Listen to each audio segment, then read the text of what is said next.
Mateus 28 é o texto que nós vamos ler.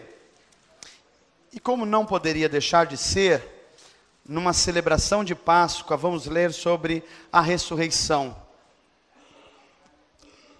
Mateus 28, 1 diz assim a palavra de Deus: Depois do sábado, quando já despontava o primeiro dia da semana, Maria Madalena e a outra Maria foram ver o sepulcro.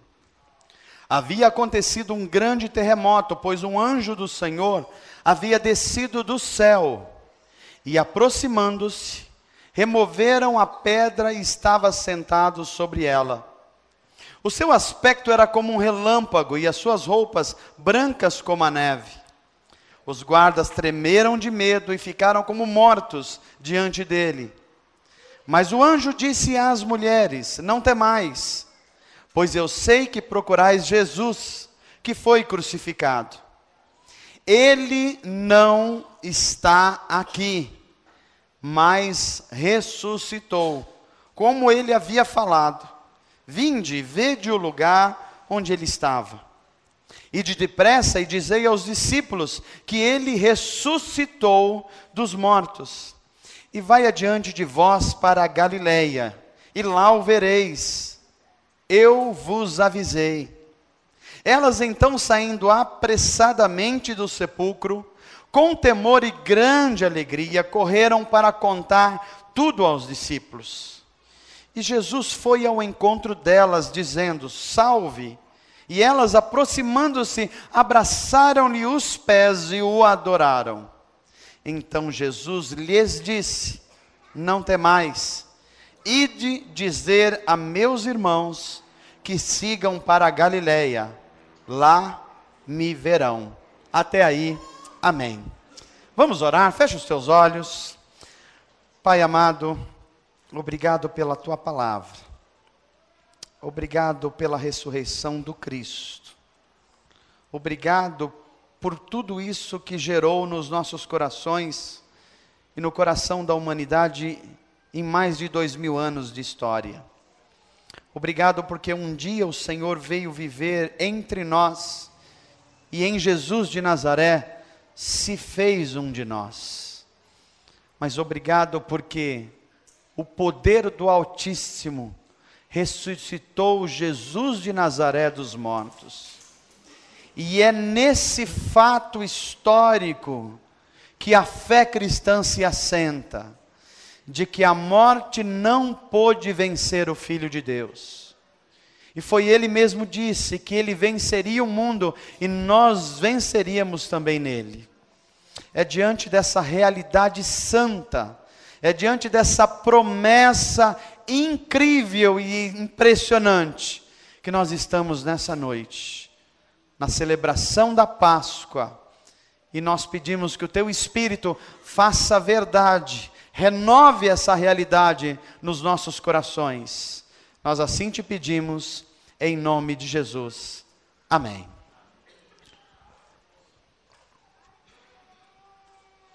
Gostaria de começar a mensagem de hoje, esse feriado de Páscoa, que para todo mundo cristão é um feriado de pelo menos 3 dias, e na tradição cristã ainda se envolve a quinta-feira. No mundo católico, por exemplo, é chamado de quinta-feira santa, a sexta-feira chamada sexta-feira da paixão, o sábado chamado de sábado de aleluia, e não por acaso o domingo chamado domingo da ressurreição. É uma tradição cristã essa. E nesse domingo que nós estamos chamado o domingo da ressurreição, e aliás é por isso que para os cristãos o domingo ele é especial, porque o domingo é o dia da ressurreição. É por isso que os cristãos não celebram o sábado ou não guardam o sábado, porque o que o sábado era para o judaísmo, o domingo é para o cristianismo. É a partir da ressurreição que o cristianismo se explica como cruz, como nascimento de Jesus, como Espírito Santo vindo sobre toda a carne, como foi profetizado pelo profeta Joel. E eu gostaria de começar dizendo a vocês, ou fazendo uma reflexão com vocês, quantos seres humanos você acha que já habitou o planeta Terra? Quantos habitantes tem o planeta Terra atualmente, conforme as estatísticas? Mais de 7 bilhões de seres humanos habitam o planeta atualmente. Mas já viveu muita gente para trás, não já? Quantas pessoas já habitaram o planeta Terra? Os estudiosos vão dizer, numa estimativa assim conservadora, de que desde que o mundo é mundo, e os mesmos estudiosos vão dizer que o ser humano apareceu na África há 200 mil anos, e há 50 mil anos tomou a forma mais ou menos que a gente conhece hoje, que é o Homo sapiens. Então, nesses hipotéticos 200 mil anos, quantos seres humanos habitaram esse planeta? A historicidade bíblica vai nos informar que, por exemplo, de hoje até Jesus Cristo, o nascimento dele, quantos anos tem? 2000 anos. E de Jesus até Abraão, mais 2000 anos. Então, de você até Abraão, há um espaço de 4000 anos de história. E alguns estudiosos que vão dizer que de Abraão até Babel tem mais 2000 anos, portanto 6. E é só até aí que a gente tem, de fato, alguma certeza em relação a tempo. Para trás disso da Bíblia a gente não consegue precisar. E aí os antropólogos vão dizer que o homem tem pelo menos 200 mil anos. Se tem 200 mil anos, quantos habitantes esse planeta já teve? Essa resposta dificilmente a gente vai poder dar com certeza. Mas é possível a gente tirar duas certezas daí. A primeira das certezas é que muitos bilhões de seres humanos já habitaram esse planeta. Essa é a primeira certeza. E a segunda certeza é que dentre todos os seres humanos que habitaram esse planeta, todos, sem exceção, experimentaram a morte. Todos passaram pela morte. Todos tiveram a morte como o final da vida. A certeza que nós temos é que de todos os habitantes do planeta, todos que nasceram, morreram. Veja, pode ser que alguns seres humanos até tenham experimentado a morte e voltaram à vida. A Bíblia vai falar pelo menos de 3 casos no Novo Testamento. Lázaro é um deles. Morto, Jesus foi e ressuscitou Lázaro, mas Lázaro voltou a morrer? Como todos os outros bilhões de seres humanos. O filho da viúva de Naim foi ressuscitado, mas voltou a morrer? Voltou a morrer. A filha do chefe da sinagoga Jairo foi ressuscitada, mas voltou a morrer? Então essa é a experiência mais comum aos seres humanos. A certeza que a gente tem ao nascer é a certeza que a gente vai morrer. Olha, uma boa informação que você pode dar num domingo de Páscoa, para quem está perto de você. Fala assim, muito provavelmente você vai morrer. Mas não se preocupa com isso não. Se você é nascido de novo, isso não é nenhum problema. Não é uma boa notícia essa? Eu falei que era boa notícia. Se a gente falasse que ia parar na morte, seria uma péssima notícia. Mas se você nasceu de novo, isso não é um problema para a gente. A gente vai ver nas Escrituras que há cerca de 2000 anos atrás aconteceu algo na história singular. Algo que, se o planeta tem bilhões de anos, nunca aconteceu, apenas uma vez na história aconteceu e nunca mais vai acontecer. 2000 anos atrás, um homem chamado Jesus de Nazaré, ele tem a sua vida na Palestina, ele nasce, as profecias se cumprem nele, ele cresce, ele é identificado como alguém absolutamente especial, ele opera milagres, ele traz pessoas à vida, ele cura os cegos, ele abraça as pessoas marginalizadas da sociedade. Quando chega aos seus 30 e poucos anos, ele reúne um grupo de amigos, 12 amigos, e ensina a eles tudo sobre a vida, como será a vida, fala a eles os seus segredos, e esses homens se tornam seus discípulos, e ele começa a ser perseguido pela religião judaica e pelo Império Romano. E à medida que a sua vida vai acontecendo, ele tem uma sabedoria incomum, as pessoas o ouvem, identificam que ele é diferente, ele fala com uma autoridade diferente. E esse homem é perseguido, ele é preso injustamente, ele é julgado injustamente, e o seu veredito é que ele deve morrer. E esse homem não só morre, mas ele morre com uma morte de cruz. A cruz que era reservada apenas para os bandidos, para os marginais, para os fora da lei, esse homem experimenta nos arredores de Jerusalém ir à cruz. Para os romanos a lição era muito clara: alguém que se rebelar contra o mundo romano vai ter esse fim. Para o mundo judaico a lição era muito clara também: todos que se aventurarem em dizer que é o Filho de Deus terão esse fim. Só que Jesus morre numa sexta-feira. Numa sexta-feira, a partir das 9 horas da manhã, Jesus é colocado numa cruz nos arredores de Jerusalém. E ele passa 6 agonizantes horas pendurado numa cruz.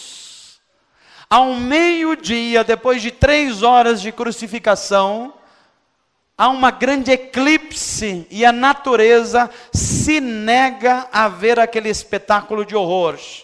E toda a terra fica escura.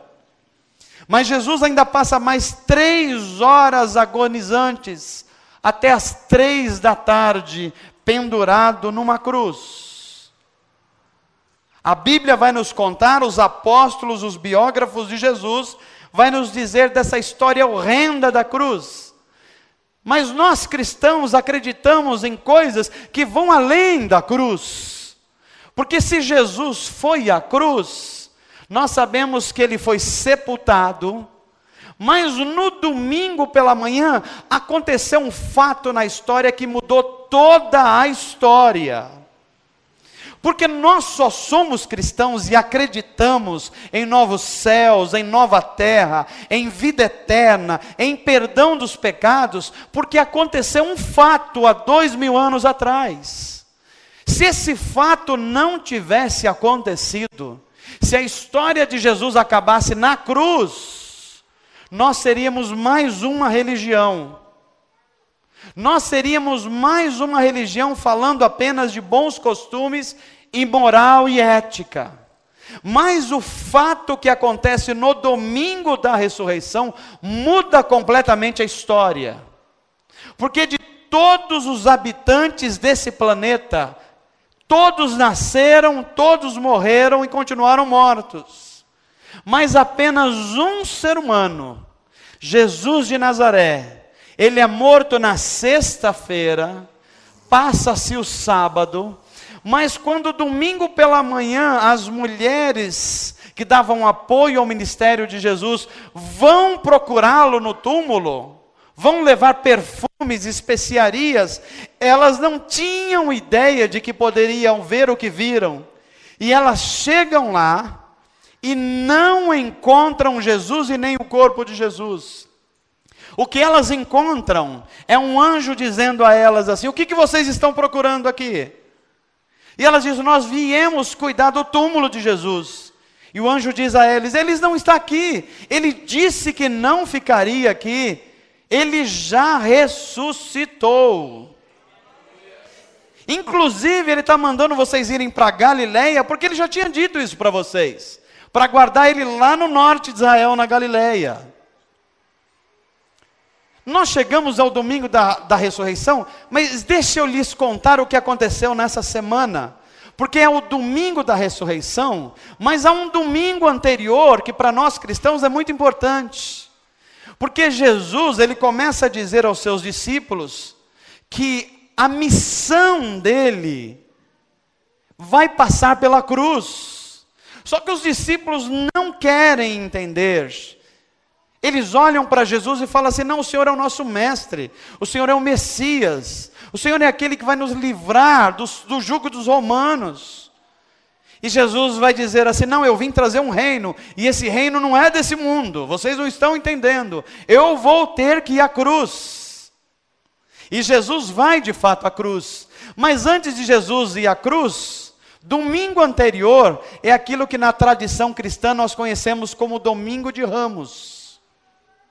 Jesus vem se aproximando de Jerusalém, há uma multidão que vem acompanhando ele, e as pessoas vão dizendo assim: Hosana, bem-vindo aquele que vem em nome do Senhor, eis o nosso rei.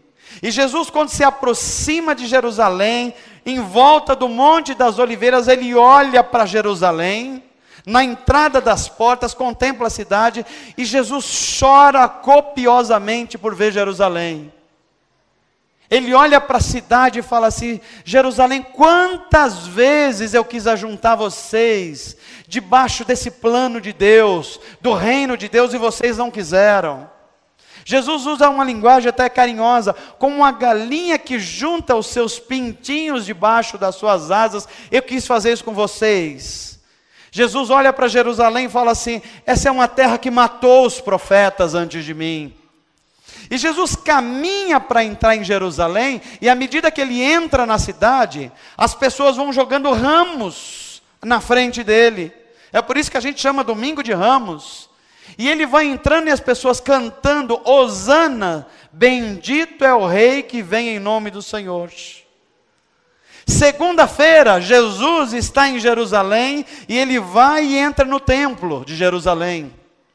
E quando ele entra no templo de Jerusalém, ele encontra adoração, ele encontra pessoas em intercessão, ele encontra pessoas fazendo justiça e ajudando uns aos outros. É isso que ele encontra? O que é que ele encontra no templo? Ele entra no templo e fala assim a todos que estão lá: vocês fizeram da casa do meu pai um lugar de vender a fé. Vocês transformaram em comércio a casa do meu pai. E a casa do meu pai deve ser chamada casa de oração. E Jesus, que antes chorara por Jerusalém, agora pega um chicote e começa a resolver o problema no templo, expulsando não só os mercadores, mas os animais que estavam no templo sendo comercializados. E os biógrafos de Jesus vão nos explicando o que vai acontecendo nessa última semana. Terça-feira, Jesus quer mostrar o que vai acontecer com ele na cruz e na ressurreição, e ele conta uma história. Ele diz assim: um certo homem plantou uma vinha, e nessa vinha ele arrendou para algumas outras pessoas. E depois de muito tempo ele viajou. E quando ele percebeu que já era tempo de frutificar, ele manda os seus servos virem tomar a parte que lhe cabe na vinha. Mas o que acontece com esses servos? O primeiro vem, é açoitado. O segundo vem, também é açoitado. Vem mais um e é morto. Aí o dono da vinha fala assim: olha, eles mataram e açoitaram os meus servos, mas talvez se eu mandar o meu filho, eles vão respeitar. E esse senhor manda o filho, o que acontece também com o filho? Ele é morto. Jesus estava preparando o ambiente para mostrar para Israel o que eles fizeram com o Filho de Deus. Como os profetas vieram antes de Jesus e foram surrados, foram mortos. E agora até o próprio Filho de Deus que veio anunciar esse reino, estava na iminência de ser morto também. A semana vai se passando, e os saduceus, um grupo da elite de Jerusalém, dos judeus, tentam pegar Jesus numa armadilha e falam assim: Jesus, que história é essa de ressurreição que você está falando? A lei de Moisés diz que se um homem se casar com uma mulher e não poder ter filhos, o outro irmão dele tem que vir e se casar. Então nós vamos colocar uma história para o senhor aqui. Uma mulher foi tendo o primeiro marido, o segundo, o terceiro, e eles foram morrendo. Aliás, uma história impressionante, né? Uma mulher que tem 7 maridos e os 7 morre. Tem alguma coisa estranha com essa mulher. E os saduceus contam essa história para Jesus e diz assim: quem será o marido dessa mulher na ressurreição? E Jesus olha para eles e fala assim: olha, vocês não entendem que o evangelho de Jesus, a mensagem de Deus para os homens, é sobrenatural e é o poder de Deus. Vocês não conseguem nem crer nos anjos, quanto mais vocês vão crer na ressurreição. Vai passando a semana, Jesus se encontra na quinta-feira com seus amigos, discípulos, e prepara um cenáculo e diz a eles assim: essa é a última refeição privada que nós vamos fazer juntos. Eu quis muito comer essa Páscoa com vocês. Ele reúne os discípulos e toma aquela que seria a última ceia judaica, e seria o início da ceia cristã. Mas é nessa semana ainda que Jesus passa pelo Getsêmani. Ele vai orar com os seus discípulos e ele é abandonado, ele fica solitário. É nessa semana ainda que um dos seus amigos mais próximos chega e beija a Jesus. E com o seu beijo entrega Jesus aos soldados do templo judaico. É nessa semana que nós vamos ver Jesus sendo julgado por Pilatos. E Pilatos diz assim: eu não vejo nada nesse homem que eu tenha que fazer para condená-lo. Eu lavo as minhas mãos, mas o povo diz: crucifica ele. E eu queria lembrar uma coisa para mim e para você, na nossa caminhada, na nossa jornada de fé.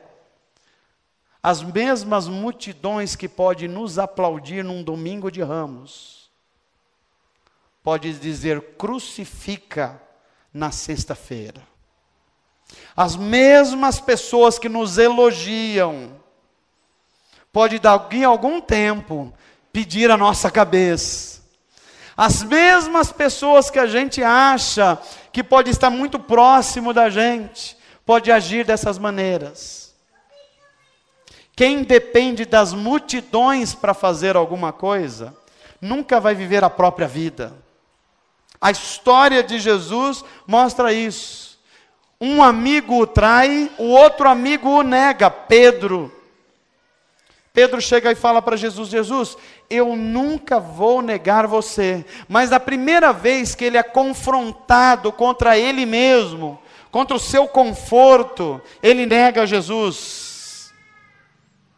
Jesus vai à cruz, e os evangelistas se negam a descrever esse ato tão horrendo que está acontecendo lá.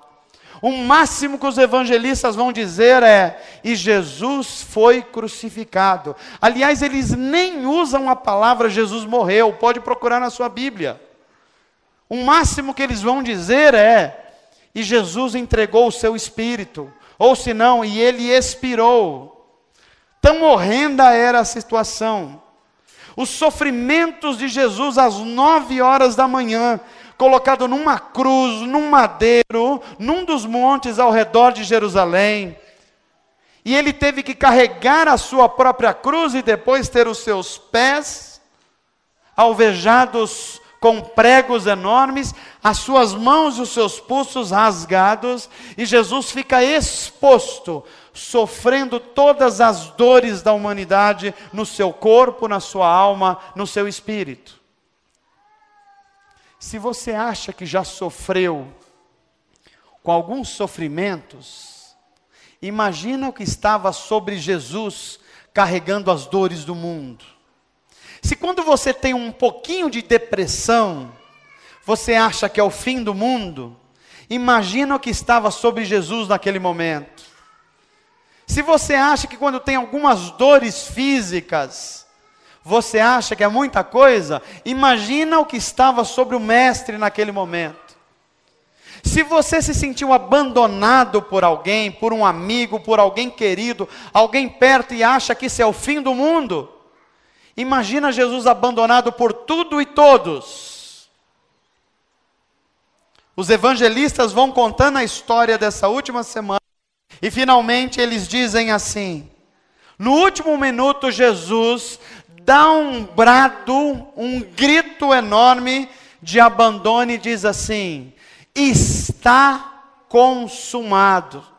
Pai, nas tuas mãos eu entrego o meu espírito.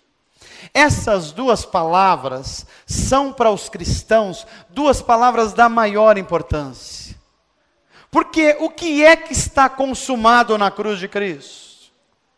O que está consumado é a melhor notícia que você pode ter.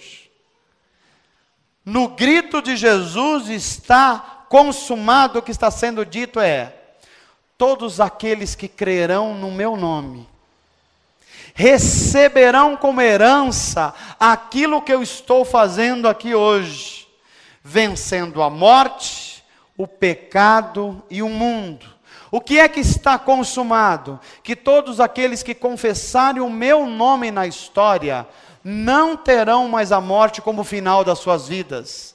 Ao contrário, a morte será a passagem apenas dessa vida limitada para uma vida completamente limitada que está do outro lado. Amém, gente? Diga para quem está perto de você assim: o que Jesus fez na cruz, o seu grito está consumado, diz muita coisa para a nossa vida.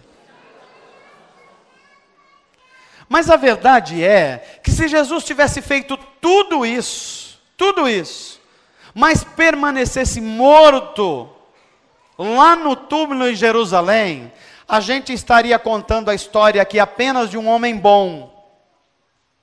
A gente estaria contando a história apenas de um mestre da moral. A gente estaria contando a história aqui apenas de um mestre da religião e da justiça. Mas mestres assim, o mundo já teve. A gente poderia apontar Gandhi, a gente poderia apontar Buda, a gente poderia apontar Confúcio, pessoas brilhantes. Mas todos esses nomes passaram pela morte e ficaram lá. Todos esses homens e mentes brilhantes, eles passaram pelo mesmo destino de todos os seres humanos que habitaram esse planeta. Você nunca viu um discípulo de Buda dizer assim: Buda ressuscitou. Você nunca viu um discípulo de Confúcio dizer assim: ele foi um grande homem, não só um grande homem, ele venceu a morte e ele vive. Você nunca viu. Mas os discípulos de Jesus, depois que viram Cristo ressurreto, e a primeira delas foi uma mulher, Maria Madalena. Então, mulheres, vocês de fato são agraciadas. Porque não só o Filho de Deus veio do ventre de uma mulher, como o primeiro ser humano que vê Jesus ressurreto é uma mulher. E não é uma mulher qualquer, é uma mulher que Jesus tinha resgatado de uma vida absolutamente dissoluta, Maria Madalena. A Bíblia vai dizer que ela tinha 7 demônios. Eu fico pensando que um demônio numa mulher já faz uma coisa terrível. Tenta imaginar uma mulher com 7 demônios. Mas Jesus libertou essa mulher. E o fato que a ressurreição é um fato não só espiritual. Não é só os cristãos que creem na ressurreição. A ressurreição é um fato histórico. Nela está baseado a nossa fé. E há algumas coisas que a gente não pode deixar de perceber como importância da ressurreição. Primeiro, que o que Deus faz com Jesus não é ressuscitar um cadáver apenas. Até porque o corpo de Jesus, ele sofreu um processo de interrupção da decomposição. Jesus não é só ressuscitado, como ele recebe um corpo glorioso, que a Bíblia vai dizer que é a primícia do corpo espiritual que nós vamos ter do outro lado da vida. Agora veja que importante, esse corpo espiritual que nós vamos ganhar e que Jesus é a primícia, não é um conto, uma história de carochinha. E também não é um fantasma. Se você acha que depois da ressurreição você vai ser um fantasminha, você está equivocado. Porque Jesus aparece à mulher samaritana, Jesus aparece a 2 discípulos no caminho de Emaús e come com eles. Jesus aparece no cenáculo e manda Tomé colocar a mão nos seus ferimentos. E mais, Jesus aparece a 500 pessoas de uma vez só. E quando Jesus aparece a essas pessoas, a transformação na vida delas é tão grande, que ninguém poderia negar que eles viram o Cristo ressurreto. Olha para a vida de Pedro. Pedro era um sujeito estourado. Pedro era um sujeito sanguíneo. Conhece o sanguíneo? É aquele que faz primeiro, depois ele pede desculpa. Pedro é aquela pessoa sem limites, era a pessoa que prometia e não cumpria, porque ele prometeu que seguiria Jesus, que não negaria Jesus, mas depois que ele viu Cristo ressurreto, esse Pedro se transforma numa outra pessoa. Ele é capaz de ir uma praça pública em Jerusalém e desafiar o sinédrio e os romanos e dizer assim: aquele Jesus que vocês mataram, Deus o ressuscitou dos mortos, e ele vive, é por isso que eu estou aqui diante de vocês. A ressurreição mudou totalmente Paulo, por exemplo. Quando ele vê o Cristo ressurreto no caminho que ele estava indo para Damasco, ele perde o medo de tudo e de todos, e vai chegar um momento que ele vai dizer assim: a coisa que eu mais desejo na minha vida é conhecer esse poder da ressurreição, do Cristo ressurreto. A ressurreição mudou a história dos cristãos, e de um modo como a gente vê o mundo. Eu vou dar 2 provas para vocês como a ressurreição mudou a minha e a sua vida. A primeira prova é que a ressurreição é a prova de que Deus perdoou os seus pecados. Eu vou explicar isso para você, porque até que Jesus ressuscitasse, todos nós críamos que Deus tinha perdoado os nossos pecados, mas a gente não podia ter certeza. Por que é que a gente não podia ter certeza? Porque a Bíblia vai dizer que o salário do pecado é a morte. Quem peca, morre. É por isso que todos os seres humanos do planeta nasceram e morreram. Porque todos pecaram e estão destituídos da glória de Deus. Pecou, morreu. Agora, na ressurreição de Cristo, o que acontece? A morte, que é o resultado do pecado, não pôde segurar Jesus. E por que é que Jesus não pôde ser seguro? Porque ele não tinha pecados. Então a ressurreição é a prova cabal que Deus perdoou os seus pecados mesmos. E que em Jesus de Nazaré, os seus pecados foram perdoados, e que se você nasceu de novo, e eu creio que você nasceu de novo, você não precisa se preocupar mais com a morte. Porque o pecado não tem mais efeito sobre você, ele não pode segurar mais você. Porque a Bíblia vai dizer que o sangue de Jesus nos purifica de todo o pecado. Encoraja quem está perto de você e fala assim: agora o caminho para Deus está aberto. Os teus pecados Aí você dá uma olhadinha para a pessoa e fala, são muitos, não são não? Pois é, mas eles estão perdoados. Você foi lavado no sangue de Jesus. Por isso que a morte não tem mais poder sobre você. Amém, gente? Agora veja a segunda prova do que a ressurreição fez por mim e por você. A ressurreição é a prova do poder de Deus. Porque desde Abraão se cria que Deus poderia ressuscitar pessoas e mantê-las vivo de forma eterna. Mas Jesus é o único ser humano em que o poder de Deus vai se tornar de fato realidade. Jesus não volta à vida para morrer de novo. Ele volta à vida e é revestido de imortalidade. Deixa eu dar uma informação que talvez você nunca tenha pensado como cristão. Aqueles que nasceram de novo, que receberam Jesus como Senhor e Salvador, jamais deixarão de existir. Deus fez você para a eternidade. O que vai acabar um dia é o seu corpo limitado físico, mas Deus vai dar um novo corpo, numa nova ordem, num novo momento, para um novo mundo, para viver novos céus e nova terra. Então, sabe a pessoa que você é? Jamais deixará de existir. Você vai olhar para a sua RG e falar assim, ó, eu sou tal pessoa, e Deus me criou para a eternidade. E é uma prova que Deus te criou para a eternidade. Sabe qual é a prova? Que você não quer morrer. É verdade. Se alguém chegar aqui hoje e falar, você quer ir para o céu? Quero. Então eu vou matar você agora. Você fala, não, agora não. Eu quero ir para o céu, mas não precisa ser agora. Porque a eternidade está dentro da gente. E Deus nos criou para a eternidade. E essa eternidade, com a ressurreição de Jesus, se torna real. Por que ela se torna real? Porque você foi lavado e remido pelo sangue do Cordeiro. O pecado não tem mais poder de morte sobre você.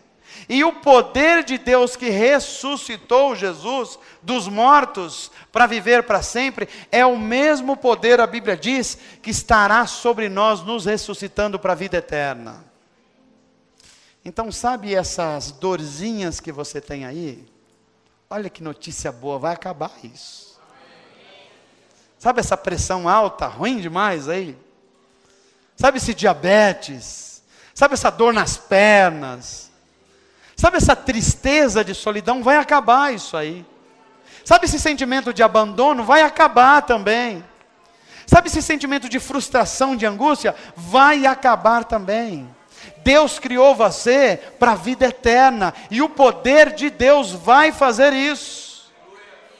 E é por isso que a Bíblia vai nos ensinar, nos chamando de filhos da ressurreição. Você não é filho de um corpo corruptível, que vai viver, crescer, ganhar dinheiro, comprar uma casa, um carro, vai morrer, vai para o túmulo e vai acabar. Não! O projeto de Deus para mim e para você é vida eterna. Para aqueles que amam a Deus e viveram uma vida com Ele, para sempre com Deus. Mas a mesma Bíblia vai dizer que aqueles que abandonaram Deus, também viverão para juízo eterno. E você só tem essa vida para decidir isso. É hoje que nós temos que decidir isso. Até o último dia que Deus te der, é o tempo que você tem para decidir isso. E é por isso que você deve aproveitar. Você é um filho da ressurreição. Amém, gente? A morte não tem mais poder sobre você. Tudo isso que te aflige hoje, vai chegar um dia que Deus vai colocar um ponto final. Se eu fosse você, eu vibrava mais com isso. A menos que você goste do sofrimento que você está vivendo. Você gosta? Você gosta das suas dores? Você gosta da solidão, chateação, traição? Você gosta disso? Então deixa eu dar uma boa notícia para você. Deus está colocando um ponto final nisso. E a garantia disso é a ressurreição de Jesus. Você é filho dessa ressurreição. E é por isso que eu quero terminar essa mensagem dizendo que você não é um João ninguém. Deus não criou você para viver uma vidinha e você morre e vira uma célula morta e acabou. Deus criou você para a eternidade. Sabe de uma coisa? Deus não fez mais ninguém como você. Você é único e você é única.